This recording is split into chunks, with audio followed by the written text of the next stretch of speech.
Ama nyamo sa langit, salamat po sa aldaw nini.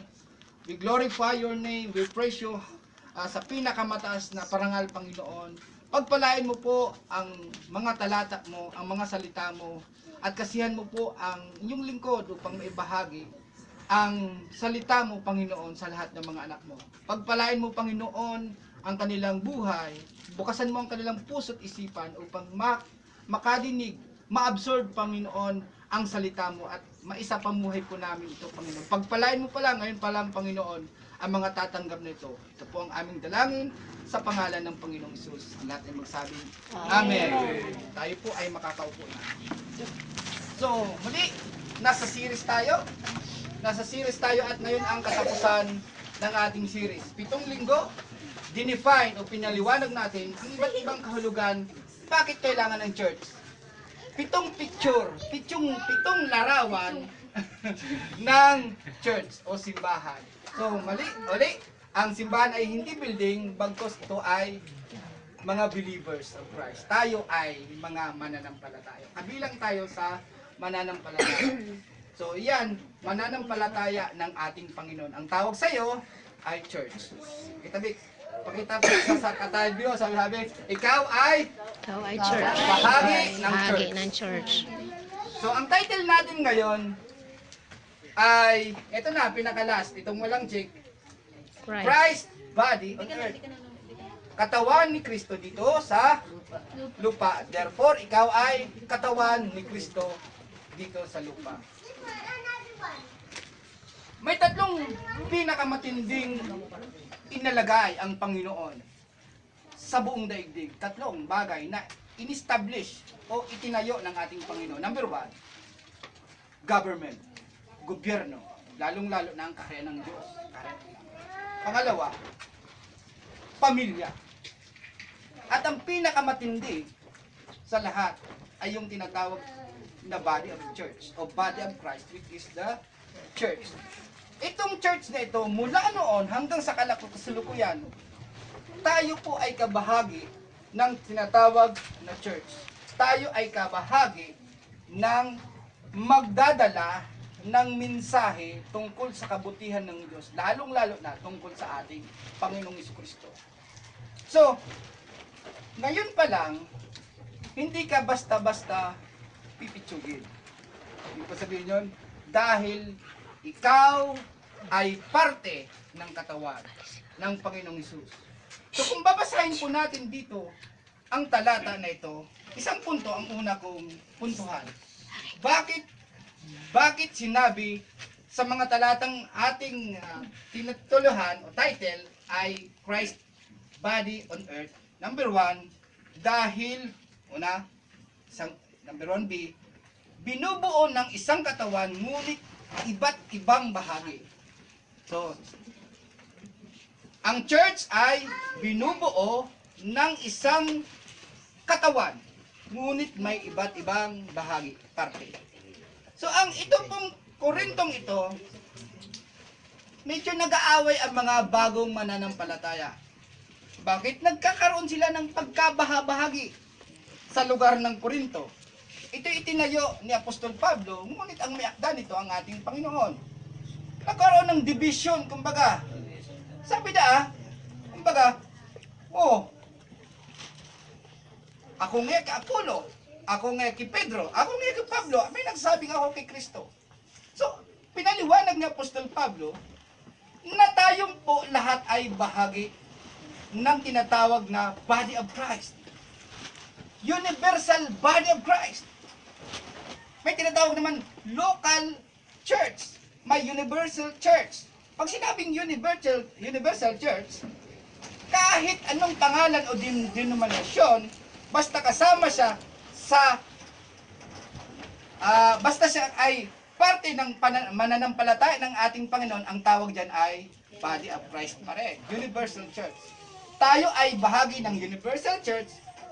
Pag nilagay sa maliit, ang tawag dito ay local church. So nag-away-away sila, pinapaliwanag. Kami nga niya, dahil kami ay born again, kami lang ang dapat kay Kristo. Kami man nga Baptist, kami lang. Kami man nga evangelical, kami man nga ay Catholic, kami man nga ay, basta kami nagtutubod kay Kristo, kami man nga ay Kristiyano, kami man nga ay kabahagi ng body of church. So, ito yung problema. Pero sinetel o inilagay sa mga kaisipan ng mga taga-Korintong ito na bagamat iba't ibang bahagi, actually nilarawan may kamay, may paa, may bibig, may tenga, may mata, at marami pang parte ng katawan, ngunit iisa lang ang katawan. Bakit kailangan ng iba't ibang parte? Mas maganda pag iba't iba. Merong tinatawag na unity but diversity. No? Kung ang mga mukha at parehas ang lalahugon, bakit man? May itsura ka yan. Halimbawa, sa school, naka-uniform kita, pero iba't iba ang sa ton mukha. Unity or mayroon tayong tinatawag na naka-uniform at iba't iba. So may pakinabangan. Ang pagiging unity ay beauty. Diversity is also beauty. Ah. So makakapagpili kita. So pinaalala ng Apostol Pablo, tayong lahat ay kabahagi ng tinatawag na body of Christ o katawan ni Kristo. Kung ang Panginoon ay nagbiministeryo, may nagsabi sa kanya, Panginoon, yung sabi ng mga alagad, tingnan nyo, meron doon nagpapalayas ng demonyo, meron doon nagpapagaling at ginagamit yung pangalan nyo. Anong sabi ng Panginoon? Ang hindi laban sa atin ay panig sa atin. Kung sila ay nagpapahayag tungkol sa kabutihan ng Diyos, sa pangalan ko, sila ay parte ng body of Christ. Actually, sa totoo, hindi ba pinagbabawal, pinag-iiwas ang mga apostol na gumamit ng mga tinatawag na sectarian, sikta. No. Yun ang totoo. At nung si apostol, nung si Jesus Christ ay sinugo niyang dalawa. Sabi doon sa dalawa, kay Santiago at kay Juan, sabi niya, pumunta kayo doon. At pupunta kayo sa Samaritano. Ipaganda niyo ako doon ng isang lugar kung saan tayo magla-last supper. Yan, sabi, punta kayo doon. Pinauna yung si Santiago at si Juan. Naghanap yung dalawa. Nang pumunta sila, ayaw silang papasukin ng mga Samaritano. Uy, pwede nga makagamit nga ng inyong munting kwarto. Diba alam yun sa last supper, sa upper town yun, nasa taas ng parte. Pwede makagamit kasi ang Panginoon ay gagamitin ito upang sa Pasko, sa last supper, sa aming paghahati-hati ng katawan. So, kapag ikaw dayuhan sa isang lugar, lalong-lalo na sa Samaritano, ibig sabihin ng Samaritano, hindi purong Hudyo. Ang problema, may away, may sigalot ang dalawa, hindi sila pinapapasok. At alam niyo ang sabi ng dalawa, Panginoon, ayaw kaming tanggapin. Ang mga Samaritano yun, ang sama-sama nila. So sabi doon, anong gusto namin gawin, Panginoon? Gusto nyo bang paulanan namin ng apoy yan mga tao at matubok na? Grabe yan. Tulad ng ginawa ni Elias. Sa tawag lang, Lord, tawagan mo kaming signal, yung mga tao ngayon, ay hindi natin parte, tupukin na natin ng apoy. Sa lahat ng mga alagad, ito yung sinabi. Biglang birik ang pagkagurangnan, nagsasalita sila, andun sa likod, biglang hinarap sila, sabi, anong klaseng espiritu ang nasa inyo? Anong klaseng mga espiritu ang nasa inyo? Bakit yun naisipan na tupukin yung mga tao ngayon? Yung mga tao ngayon po, mga terorista. Espiritu ang terorista, wasakin ang buong bayan dahil lang sa hindi sila pinatuloy, binigyan ng isang maliit na kwarto upang sila ay magtutuloy. So, mga kapatid, bagamat hindi sila kapangalan natin, ayon sa ating pinag-aaralan, ayon po sa atin, sila rin ay parte. At mayroong pagkakataon din sila na makapasok saan? Sa body of Christ. Sa lahat ng mga espiritu, yung mentalidad na mayroon yung mga apostol na yun, sila ang unang dinirekta. What kind of spirit in you. Ano yan? Ano klase kayo? At yung dalawang yun, alam niyo po, sila ang unang pinatay sa lahat ng mga apostol. Diba? Mag-iingat tayo. Kasi ano yan mga ano yan, ibang religion tayo kita makikialam dyan. So, iwasan po natin. So, we are part of body of Christ. So, ang body, may tinatawag na joints at may tinatawag naman na band. So, pag sinabing joints, mamaya ipapaliwanag ta. Ang joints ay yung mga kasukasuan. Ang band ay para magkadikit, mga sumpayan, ano? Mga sumpayan. So, ang joint ay ibig sabihin yan, fellowship. Ibig sabihin, kahit po sila ay iba, ka-fellowship pa rin natin yan. Kumbaga, kasama pa rin natin yan. At ang band, ang ibig sabihin niyan, bands, B-O-N-D-S ay to be perfect, para maging perfecto. Ibig sabihin, kahit andito tayo sa lupa, sa pangalingan ng Diyos, pwede tayong maging perfecto sa paanong paraan kung tayo po ay dadalisayan ng ating pananampalataya. So, yan ang mga bahagi. So, makikita nyo po dito, tayong lahat ay binubuo ng isang katawan, ngunit iba't ibang bahagi. Ang ibig din sabihin po nito, lahat, ang bawat isa ay mahalaga. So, pakisabi sa katabi, Ikaw ay mahalaga. Ikaw ay mahalaga. Ikaw mahalaga ka sa body of Christ, sa katawan ng Panginoon. So, mahalaga tayo, mga kapatid. Although iba't iba, divert tayo, pero parte tayo ng isang katawan ng ating Panginoon. So, nag-aaway sila. Sabi, dapat kami ang bida kasi frontera kami ang muka. Sabi mo, kahit po kami dapat ang bida, di dahil kami ang kamot. Kami ang bida, dapat kami ang bitis. Sabi ka kami ba, kaya kitang girong-girong. Luong lang kita. Maitong man sa to. Luong lang kita, dahil kitang kaya pansin. Sabi ka, kakagurang na, sabi sa tataramong ang Diyos, yung mga hindi masyado binibigyan ng pansin, ay isa din yung mga mahalaga. No? Kung batok tayo, okay lang. Party pa rin tayo na body of Christ. So, mahalaga ang kamay, mahalaga ang paa upang umabante ang katawan, mahalaga ang kamay sa paggawa, mahalaga ang paningin dahil makakahurulog kita kung may labot. Mapupulsot kita. Mahalaga rin po ang bibig dahil sino magpapahayag. Mahalaga rin ang pandinig kasi wala nang mga marites. Wala nang tagapakinig ng salita ng Diyos. Ano po? So, meron, lahat po tayo ay parte ng katawan. So, kung sabi po si Kristo ay tulad ng isang katawan. Bagamat iba't ibang parte, sila ay lahat may function. That's why, meron tayong programa, yung life group, introduce ka ng life group. Life group, yung pong life group, magkakaroon tayo ng pag-aaral sa life group. Sabihin tayo sikreto. Pag sinasabi ito, Bible study kita sa Indo. Tarakot na ang tao, Bible study. Pero kung sasabihin ta, ma-life group niya kita. Anong life group? Basta life group. Mag-attend ka kasi life group yan. Life buhay. Group. Tungkol yan sa buhay. Tungkol yan sa mga buhay-buhay ta. Pero pag sinabing Bible study, kakarasok kita dyan. So, life group nila, kumbaga, hidden agenda. Pero sa Panginoon yan. So, magla-life group tayo, tuturuan tayo niyan para po lalong tumatag, lumaki, ang katawan ng ating Panginoon. Ibig sabihin, si Kristo nasa langit, nasa kanang kamay ng ating Panginoong Ama, at tayo ngayon ang gagamitin upang gamitin dito sa lupa.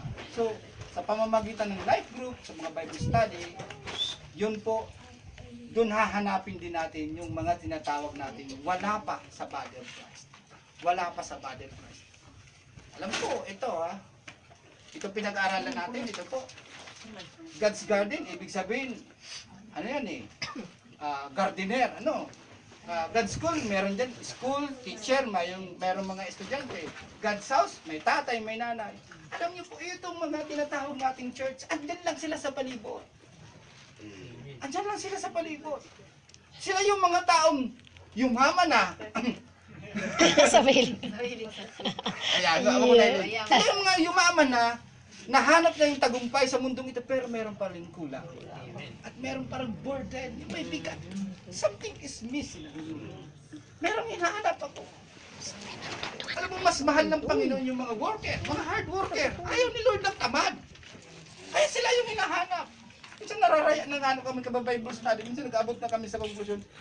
Sa mga Bible study sa Tios na mga si Lord di pa para padarang. Mga Tios, at Tios na, magsasakit pang paintindiyon. At yung pagrarani, may pakilig sa magbagas. Kasyo, ayaw nga po. Pero pag inaabot ang, mayroon kasi tayong mentalidad na, mayaman yan, makakaano sila dyan. Tandaan po natin, sila din ay may burden. Meron bigat. May question din, may malaking question mark din sa kanilang puso. At tanging makakapuno dyan, walang iba. Ano nga, Ang baby, Panginoon, hawakan mo. makasama sila sa body of Christ. So yun yung paalala sa atin. Why church? Why body? Why, ano to? Christ, body on earth. Yun, binubuo ng isang katawan, ngunit iba't iba ang bahagi. Iba't ibang bahagi. Lalong gumaganda ang isang unity o isang katawan na may iba't ibang bahagi. At nagtatrabaho sila para sa kapurihan ng Panginoong Hesus. So, yun yung mga target natin. Kung makita po natin dito, 7 yan. So, I think mga 10 klaseng kataong iba't ibang sektor ang pwede nating bahagingan. Mga para isda, para sira, di ba? Oh. Hindi, makino na tayo yan. Ang tarangkal. Adoros kaya basta. Ay, IT kami po hindi. ay, te. So, may Tagde, God's family. Kasama dyan ang mga anak, tatay, nanay. Treasury, ibig sabihin mga businessman ito. Ano po? Team or army. Parte din po yan ng body of Christ. Ito yung mga army, nako, mga endurance ito. Grabe ito. Yung mga athletes, sila yung mga endurance. Ang buhay bilang Kristiyano ay hindi pabilisan, kundi patibayan ng pananampalataya. Team, we are team, yan. Parte po yan. Lahat sila ay nasa plano ng Diyos na makapasok sila po saan? Sa body of Christ. So, sabi ng ni Apostol Paul, huwag kayong mag-away. Kasi yan ang ayaw ng Panginoon. Yan yung mga sinasabi natin, yung sinasabi kasi mga Samaritano, mga walang Diyos na sinasabi. Sila din po ay nasa plano ng Diyos na ilagay sila sa isang katawan ng ating Panginoon. So yun po ang ating hurup-hurupo na ang ating pagbulay-bulayan. Tayong lahat ay parte ng katawan ng ating Panginoon. Pangalawa, so bakit kailangan natin, bakit tinawag itong body of Christ o Christ body on earth? Bakit pangalawa, ito yung punto, binuo upang magpatotoo tungkol kay Kristo. Bakit nga ba body of Christ? Ito po ay binuo upang magpatotoo, mag-witness, magpahayag. Sa pamamagitan ng ating buhay, ito po ay ipapahayag natin sa ating buhay. So to become powerful witness, para maging powerful kitang mga mananampalataya, mayroon dapat mga gagawin. Makikita po natin yan sa Acts. Ito, sa Acts chapter 2 verse 42. Isinama ko na po dito. Sabi dyan, and they devoted themselves to the apostles' teaching and fellowship and to the breaking of bread and prayers. So, ito ang konteksto niyan. Si Apostol Pedro, nagpahayag na. Dumating na yung banal na Espiritu sa Acts. Sa gawa po yan, nasa gawa. So, ganito ang istorya para malaman natin. Nasa Acts, nasa gawa. Chapter 42? Chapter ano? Kanina, binubuo. Ngayon, binuo. Gawa, gawa ano, Pastor? Gawa, chapter 2. Chapter 2. Sa chapter 2, verse 42. Malawi ko na. Kanina, yung una, wala tayong slide ha. Brown out. Kanina, binuo. Binubuo, binubuo ng iisang katawan. Ngunit may iba't ibang bahagi. Ngayon, binuo. Created, create. Pangalawang binin ha. Create. Bakit create? Upang magpatotoo tungkol kay Kristo sa ating Panginoong Hesus. So ito yung konteksto ng sulat nito. Bago ito nangyari, nagpahayag. Apostol Pedro, filled by the Holy Spirit, Sa baba. empowered by the Holy Spirit, nagpahayag siya, ang inyong ipinako ay ang siyang tagapagligtas natin. Ang inyong pinatay, walang iba, siya ang Misaya, siya ang Kristo na tagapagligtas. Ngunit, hindi itinulot ng Diyos na siya ay mabulok sa libingan at siya ay binuhay muli. At ngayon siya ay nasa kanan ng Diyos Ama. At pagkatapos, nagpahayag siya, ang sabi doon sa mga salita, ang bawat binibitiwan ni Apostol Pedro ng mga salita, tumatagos sa mga puso ng yung mga pumatay noon. So, ano nangyari? Sila po ay nagpabautismo at ang naligtas sa isang araw, 3,000 na katao. Wow. Amen. Napakagandang Grabe yan. pahayag, testimony ni Apostol Pedro. At nung pagkatapos niyon, yung mga nagpabautismo, saan na yung pupunta? Saan na yung pupunta? Turuan. Tuturuan. May obligasyon sila. Ito na yung ginawa po nila. Yung nagpabautismo, ang ibig sabihin ng isang bautismo, ang isang meaning lang ng bautismo, ikaw po ay identified. You are identified as body of Christ. Na, pag nagpabautismo, ikaw po ay nagpahayag na Lord, ako ay nagpapatotoo sa mga madlang people na ito. Madlang people na ito na ako po ay parte na ng body of Christ. So nagpabautismo sila. Wala mong 3,000, sa sarong aldaw pa lang, patubok, tali-tali kitang simbahan kita, no? So sa ito dadarahon. So po, Sinda nagpunta sa templo. Wala pa man yung mga ganitong araw, ganitong mga sa bahay. So pagkatapos niya. So andun po sila sa templo, sinasabing, sila ay nasa templo, at sila po doon, ito na ang mga ginawa nila. Una, and they devoted. Pag sinabing devoted, itinalaga. Tinakuan nindang panahon. Itinagaman ninda sa buhay ninda sa pagtuturo ng mga apostol. Yung mga katuruan ng apostol. So, to become powerful na testimony o tagapagpahayag or maging powerful believers as body of Christ, unang-una dapat po tayo ay makatapos lang, nakarinig ng salita ng kaligtasan, nananampalataya sa ating Panginoon, nagpabautismo, ito ng mga sunod, nagpapaturo na. Saan? Ayon sa salita ng Diyos, sa mga turo ng apostol. Ito yung ginagawa natin. Tayo ay kinokorek, inaayos natin ang ating buhay. And, so, sa teaching pa lang, ito totoo. Sa teaching, dahil, unang-una, na mindset kita, kumbaga, na program kita, na brainwash kita, kultura kang tinabang. So, pag nilagay kita hindi po sa tinatawag na teaching, about the Bible, about the apostles' teaching, medyo kontra sa sa kaisipan. Kontra sa kaisipan ta. Kasi tinaag na kita sa sarong parte o kultura kang Diyos. Tinaag na kita. Anong mangyayari dyan? Medyo nagbabarabangga. Totoo sinasabi ka na iyo dahil. Saan makukulugan kita? Sa body of Christ, asahan tala pong makulugan kita? Why? Because of love. Minsan natataraman kita. Tugag. Kapsala na lang. Ito naman binabasa dahil namuhay kita sa sarili. Pero sa teaching, grabe, may mga review, may mga paalala. Hindi man yan para ipasupong kita. Kundi bilang pagkamot na, hello, representative ka din kang kaguram na makasupog. Sabi nga, minsan sa mga tataramon, kaya yaman lamang sa inyo na makita kayo nagkikisama sa mga ganong tao. So, baka kaya ang Diyos, minsan piling ta kay ka Lord, dahil na kita ting obserbahan. Pero po, hinihiling kita ang sa itong mga gibo. Yes, ligtas kita, pero gusto niya kitang gamiton.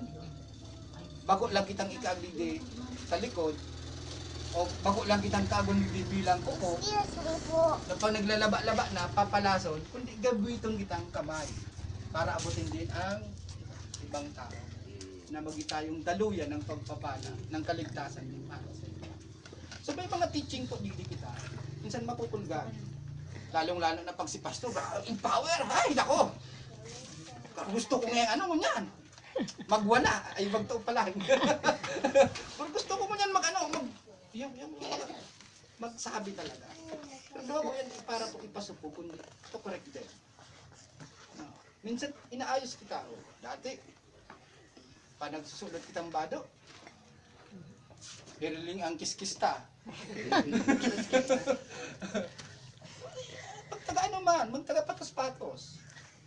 Ano po? Pag napulaan kita, mapupulaan ang Diyos na sa doon. Tigre-represent ka. So, totoo. Ang mga gaya nga nang nasa TikTok nga niya, oh. Pero napapasupog ang sa itong agong. So, babagong ta po yan. Pastor, mas gusto ko na eh. Ano ko hindi. Siksi ako hindi. Siksi ka man talaga, daw makaranuhan. Kundi dapat, nagapatos-patoson. Ano po? Nagapatos-patoson. Tagapatos-patoson. So, ang mamahalon, di ba? Kapatid na ano, pag mga branded na sapatos, Brad, naka-display yan sa mall. Naka-display, magayunong pati may highlights, pati nakapatos siya na araw sa buyang paalpugan. Mahal yan. Naka-escaparate yan, special yan o. Dahil basta-basta mababakal yan. Pero pag babarato, dahil ano yan sa kayo-kayo, sa gilid-gilid na alpugan, ipaparorolan Puro kayo-kayo. wala sa gilid-gilid yan. Pag kita mamahalon, na po, dahil kita makukuha sa gilid. Brad. Mamahalan kita, makukuha kita sa escaparate, closed door yan, naka-aircon pa din yan, naka-special yan, tinatagamin sa isang talagang kayang mag-afford kang sapatos niya. Oh, may puto. Para pag sinalot, sabi, wow, comfortable din yung sapatos niya. I love this shoes. Si Franz, sabi sa bago ni Franz, 38 niya kung naka-display. Gulpingin ito, tro-tro, ito.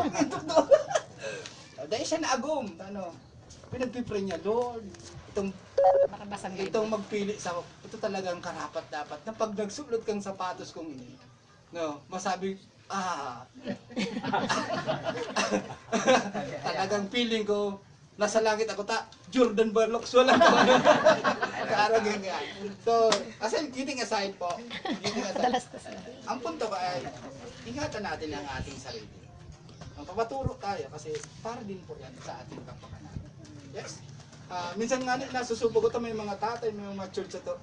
Pero iniingatan ko talaga makapagsabi na medyo, Demon Paul, kundi medyo harsh lang kanito. Pero huwag niyo kong pilitin. Pilitin niyo kayo. Huwag niyo akong pilitin. So, ayan po. So, mahiling na dyan. Pangalawang puntos ta, binuo upang magpatotoo kay Kristo. Yan po. So, mahiling na dyan una sa teaching. Pangalawa, fellowship. So, sa fellowship, masasaktan talaga dyan. Yung fellowship, kasi may nadadangog dyan fellowship. No po. Ito din, breaking of bread. Ang ibang kataramang gani, communion. Communion. Oo. May common kita na union. May pinag-common kita na pinagkakasaruan ka. Oo. May common thoughts kita, may common ground kita, may common denominator na sinasabi. Nakapos kita, yun kita dyan. So fellowship yan, and breaking bread, baking of bread. Yan, may breaking of bread kita. So paghati-hati ng kamay. Ito yung pagpapaalala sa ating Panginoon na siya ay namatay, napako sa krus ng Kalbaryo. Siya ay umakyat sa langit at muling babalik. At ito ang sabi ng Panginoon, gawin nito bilang pag-alaala sa Kanya, sa akin, sabi ng Panginoon. And this is the panghuli, itong prayer. At kasama dyan ang fasting. So sa prayer lang po, yun po, kami mga lalaki talaga, tamad kami mag-pray. Naamin po yan.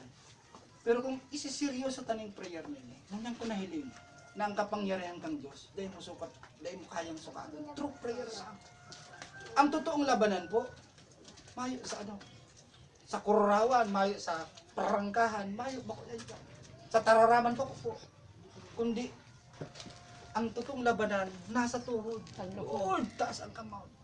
Lord! At yun po, pa nagsabi ka lang pala, Abba Father! Ama niya mo! Ang kalangitan, karo ipo-ipong pag nabubukasan ang langit, pagtaramta lang po ng Abba Father. Ama niya mo. Papa! Ano yan? Ama niya mo sa langit. Nagkakasibot ng langit niyang mahawi para dangugon ang satong mga pamilya. Araw po kayo nang i-imagine. Siguradong dinadangog kita. Ang sa tong kagurang na nakadlala. Pwede ka tang mag-ibi, pwede kita magsabi kagurang nan. Si Brad na nagsisimba. Brad Rudolph! Kagurang nan. Pag-inom dumaman po. Talaga Brad. Amen. Gusto mong makasama siya sa fellowship. Sabi ni Brad, nang iturugan nga. Salamat ka guro na pinadaran mo ng anghel. Yan po ang testimony. Yan mga patutok. So, sa pagkapunta pala ng ama niya mo sa langit, sa pangaran ni Jesucristo na sa imong aking mundo, kami ay makakarani sa imo. Ning kumpiyansa, makapal ang mukha mi na magrani sa imo. Po, kami ay boldly, kumbaga makusog ang samong buot na mag-apod sa imo sa pangaran kan sa imong kagurang ng Hesus. Sa imong pangaran kan sa imong kagurang ng Hesus. Ngunyan, through faith, binubukasan ang pintuan kang kalangitan asin dadangon ang sa tong mga pamilya. Siyempre sa tamang panahon, yan po ay pagkakaloon. Encourage po sa inyo. Pero nag-share sa ating mga kapatiran. Pag alas 3 ng magahon, bukas ang kalangitan para dadangon sa inyo. Si Jesus Christ na nanalangin siya 2 a.m. Nagpipray siya alos 3 to 4 hours siya nagpipray bago siya magpuon kan sa iyang ministry. At dahil yan, sa pinagpipray niya. Pag sinabi, Satanas, ayan o, Diablo, umalis ka, palayas, pataliwan siya na. Pinaparahin niya, ano ang problema, tuhod, siguro na kung naisin po, ako ay makita. Nais ko makita ka. Split second lang, nakahiling na siya. Nangyaring split second, 4 seconds na narahay na. Tig-pray niya doon sa kwarto, pero oras? 4 hours. 4 na oras. Dahil yung pong difference. Pero kitang iba, araw ka ng diskatita. Ma-pray kitang 4 minutes, tatrabahon tang 4 na oras. Ano ba? Ayaw na yan. Wala pa yung trabaho ta. Lord, payamanon mo kayo di. Araw ka ng gabos. Baliktad. Si Jesus Christ, nagpipray siyang 4 hours, 3 hours. Pero 3 seconds, try na. So dahil na po pag-ibon, dapat pagtao kitang oras sa pananalaman. At siyempre, isama na natin ang fasting. So, i-level up ang teaching nyo na. So, pag nagpa-fasting kita, itong revelation sa kung nagura na, may nag-chat sa ko, sarong pastor na kilalang kilala sa ibang bansa. Pangalan ni Vlad Shalcook ata yun, na basta kilala siya, pastor. Ay ko aram, nabukasan ko siya sa kong Gmail ako, nag-chat na pala sa ko, sabi niya, ini-invite ka mag-fasting. Tama-tama, nakapag man kita. So, pag nagpa-fasting pala, pinaliwanag yung 3 balay. Sa konteksto po kayong ini, pag nagpipray, kaabay ng fasting. Pag nagpa-fasting po, ang nilalabanan takayan, yung pagiging, sa pagkakan. Fasting means food. Yung pagiging nagiging gahaman. Pag sinabi kayong fasting, pag may kumig-share kay mama, pag nagsabi kasing fasting, yung greedy sa food, pag sabing fasting, ang alas 12 mata nga, fasting mo na po yan, di ba? Pag hanggang alas 6, fasting pa yan. Pag nagpamahaw ka na, ang apod kayong break, fast.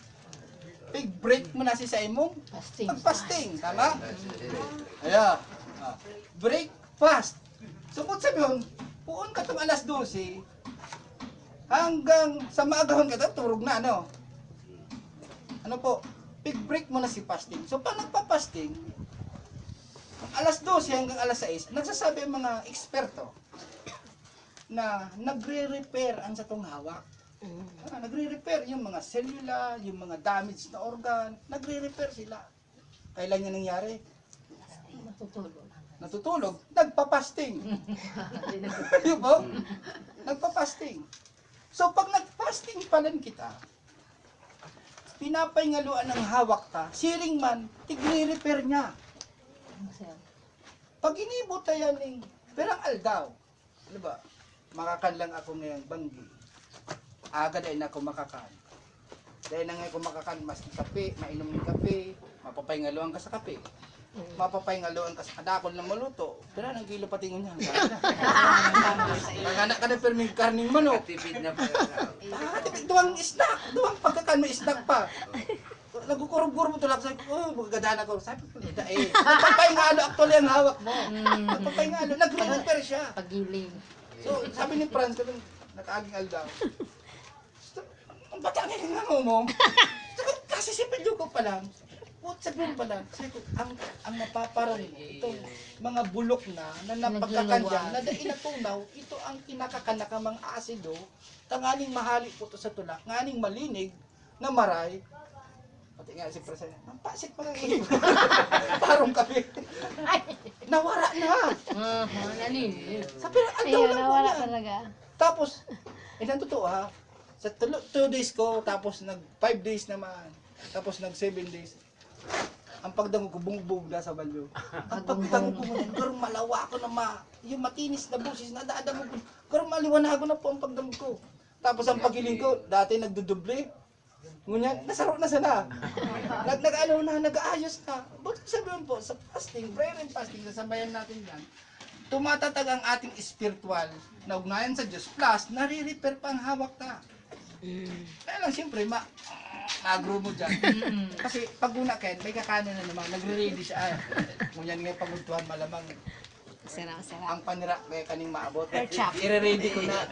Pork chop. Ano nga na ito, inaabot na. Pork chop. Pork chop, inunon. Ito meron nga panira ka na inunon. So, nagre-repair siya. Totoo yan mga tugang. Bukod sa pag-ayayabang, gusto ko lang inspire ko sa'yo.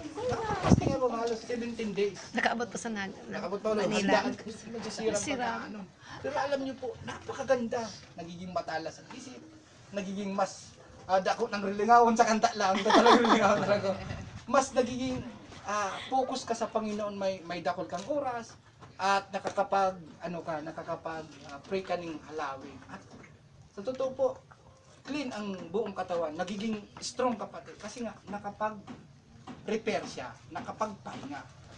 No? Pero sa oras to, dahil nga kita tuod, pero baka nga magadaan na nga ako, dahil po. Ano lang yan, gurog lang yung tulak. Magiging sensitibo na ang pagdalo mo sa mga pagdalo, as magiging maliliw na ang sa inyo. At rekomendado yan kang doktor, pero dabo yan sabihin kang doktor. Kung may hilang ka po, nakakatabang yan kasi nagre-repair yan. Ang hawak nakadesign ini para mag-repair ng mga bagay-bagay sa itong hawak.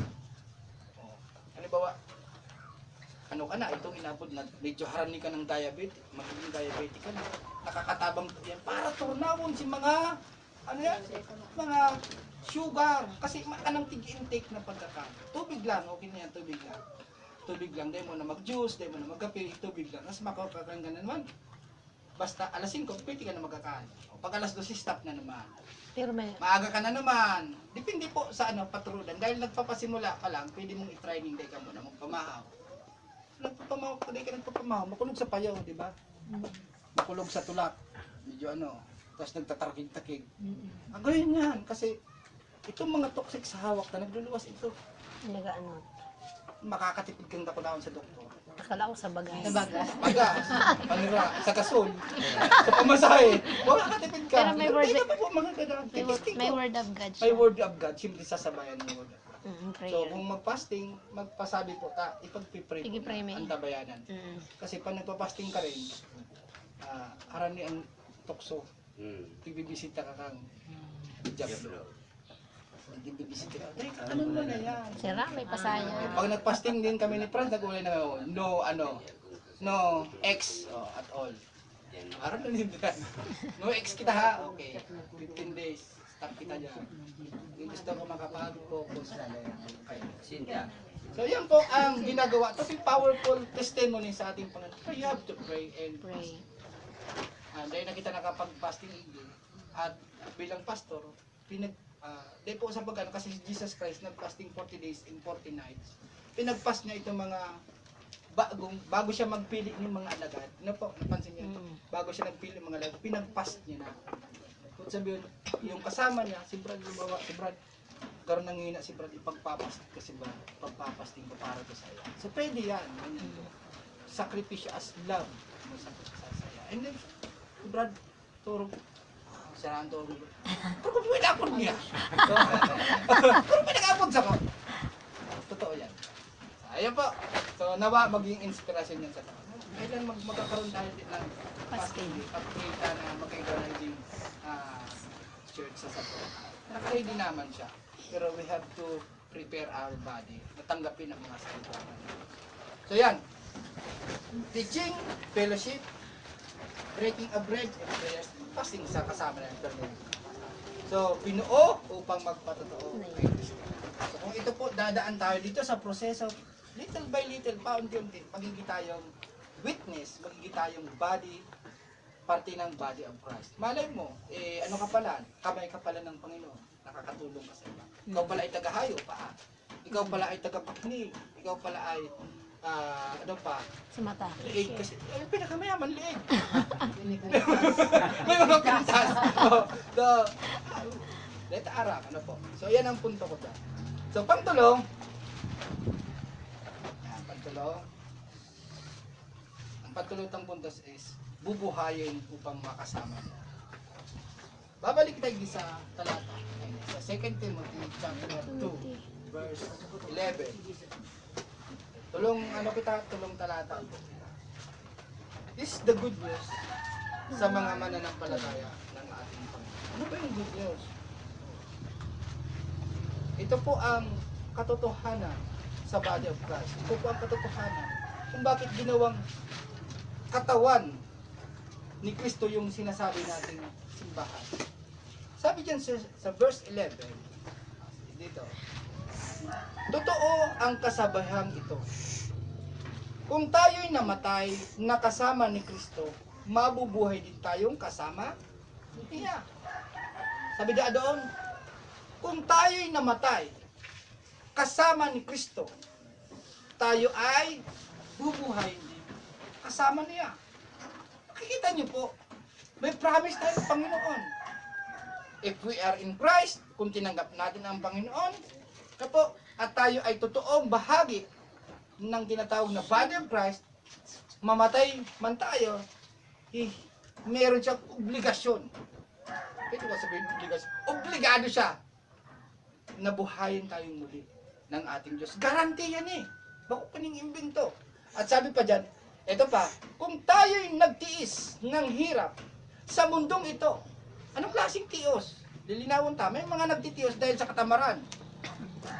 O yan, kung may nagtitios man dahil sa pag-ibon ng maraot, o nag-aabon na dako, nagtitios nga pag sa kulungan. O yan, baka pag-urlahin ng tios yan.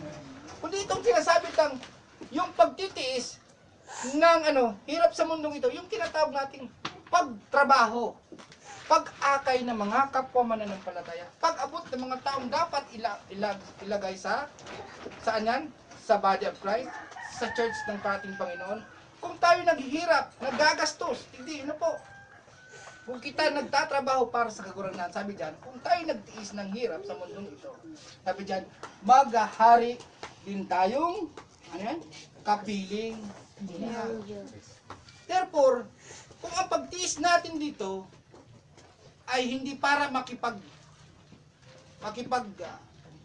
paligsahan sa ating katabi, sa ating kapitbahay, sa mayaman nating kapitbahay.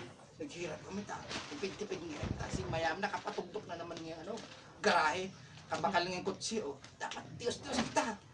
Ano-ano mo na ito, alang-alang mo na dapat. Tiyos-tiyos kita. Balaw-balaw mo na. Pero pag luluwas na dyan, ano kita, relax. Pero pag tiyos-tiyos kita, mapakal kita ng tao. I mean, ang ibig ko pong sabihin, mayroong mga taong nasa karira, tinatawag na rat race, nakikipagpaligsahan para abutong goal na yon, which is in vain, walang halaga sa Panginoon.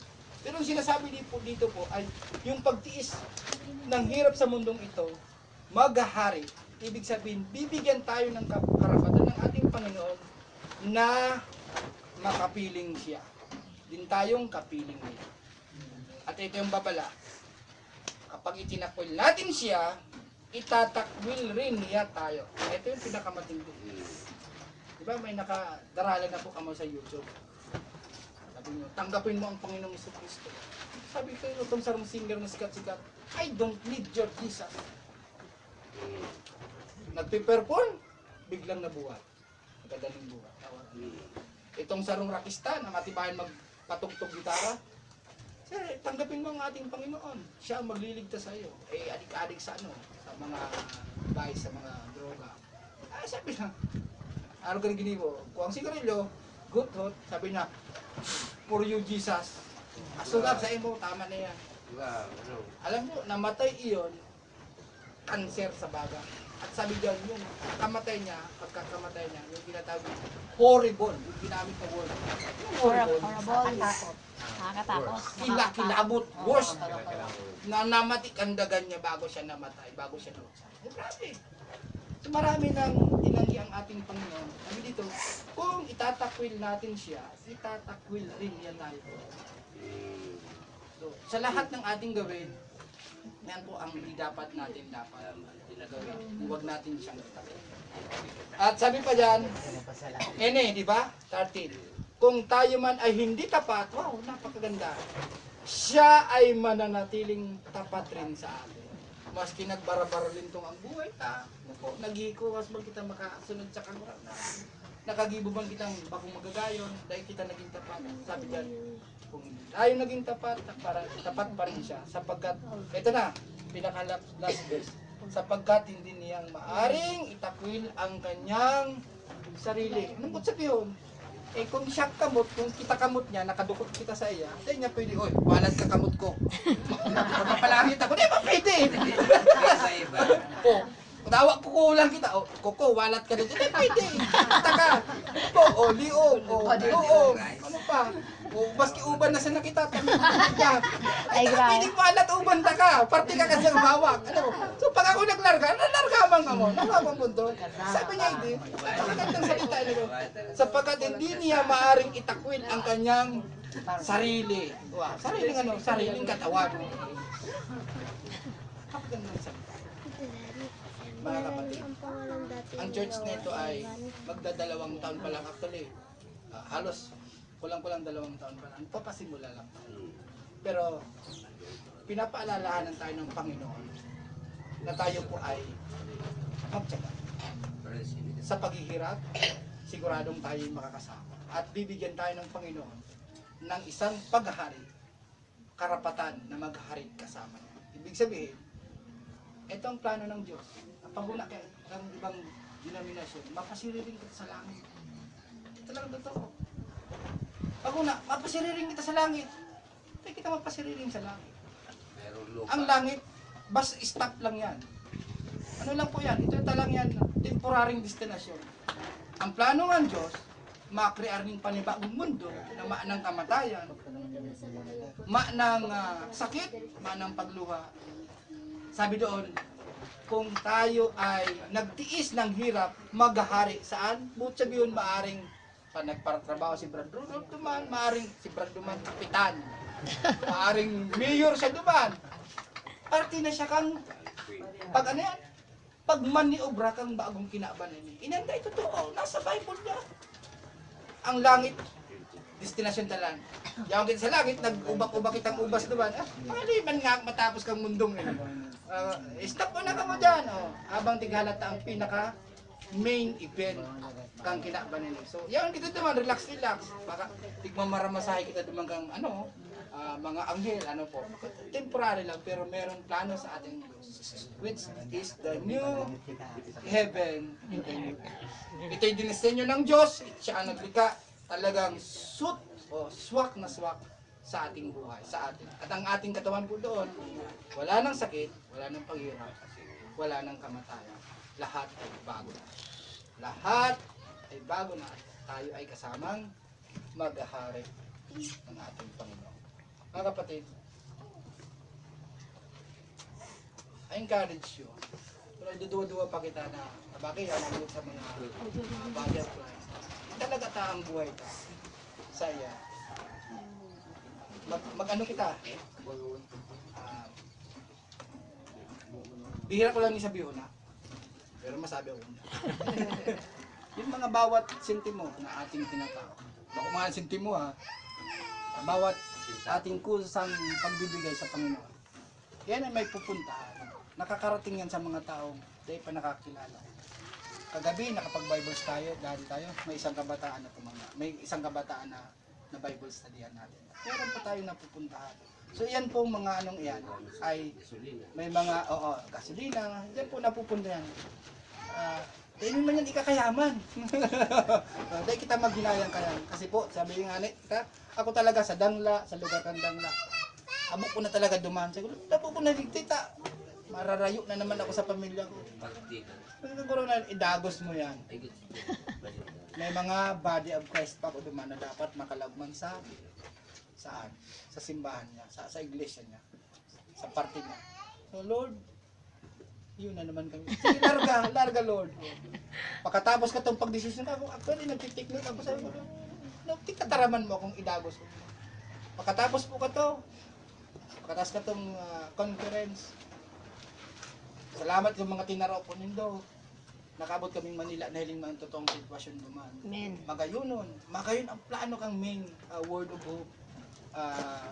EDSA, yung pinaka-main talaga, magayon ang kapatiran. Mayroon talaga silang passion to preach the gospel. Mayroon silang passion na abutin ang lahat ng mga Islam. Sabi nga, kapos na Islam, duman ng daatang aning magkaging mga simbahan para magpakilala sa ating Panginoon. So, yung mga tinaw po, sendo, nakabot talaga ito duman. At, grabe man si pagtipidan tangan. Pagtipidan para gastos. May isim nga dyan, anong isim? Hindi lang kita sa loob. Tama rin sa tong kapi-kapi. Bahala si Daday kita maduman sa isim. Ano duman gulping bakalong. So ito po mga tintaraw po nindo, malaking tulong po to sa inyo. Salamat po. At naliwanagan kita kung anong mission and vision kang simbahan.